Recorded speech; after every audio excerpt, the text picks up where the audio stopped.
So lastly, but importantly, we want to talk to you about special considerations to keep in mind when working with survivors of domestic violence.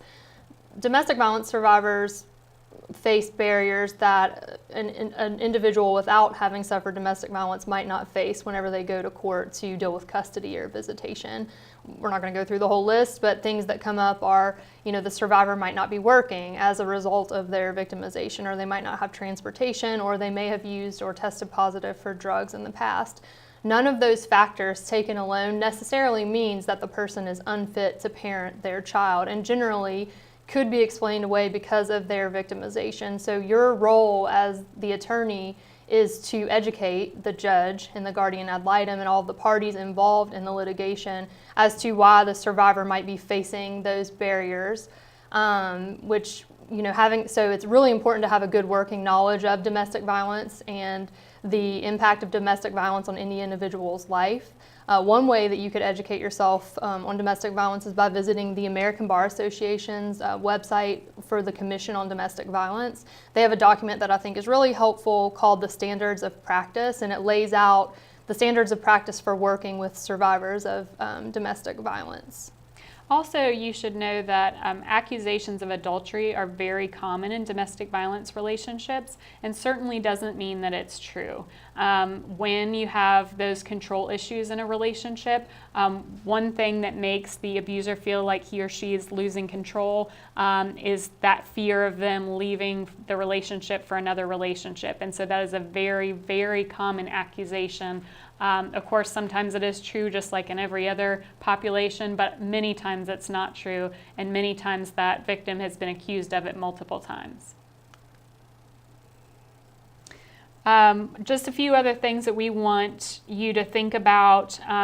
We've talked about how danger increases at the time of leaving or the time of filing. Consider how your client is going to communicate with the other parent in the future, how they're going to exchange this child safely. Just apply questions about safety to all of the parts about their future. How is that going to work? How is that going to work? How's it going to work when you go to soccer games together? And just kind of have them go through this so you can identify the areas that they're most concerned about, and then come up for solutions that you can include in an agreement or ask a judge for at a final hearing. We also suggest that you set aside more time when you have a client who is a victim of domestic violence. It may be difficult for that person to talk about what's happened and difficult to succinctly explain the series of events that have happened in their lives. Often they have had to sort of forget it to go on with their lives, and so it's difficult for them now to recollect that or to put it in what order it happened. As attorneys, we like facts. They're easy to explain to the judge. We like timelines, but in real life and many of these people's lives, their lives have not worked like that, and you should know going in that it's going to be difficult for them. We strongly recommend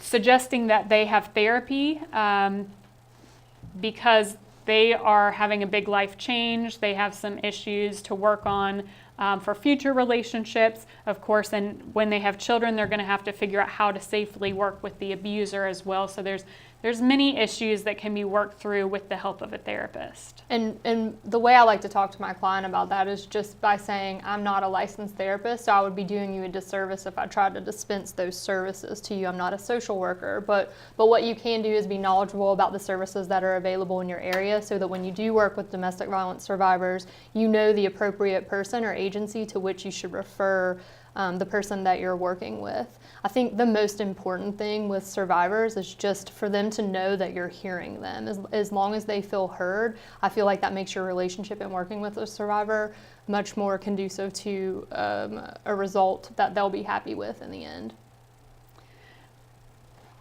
Also, I think setting realistic expectations about how long the case is going to last.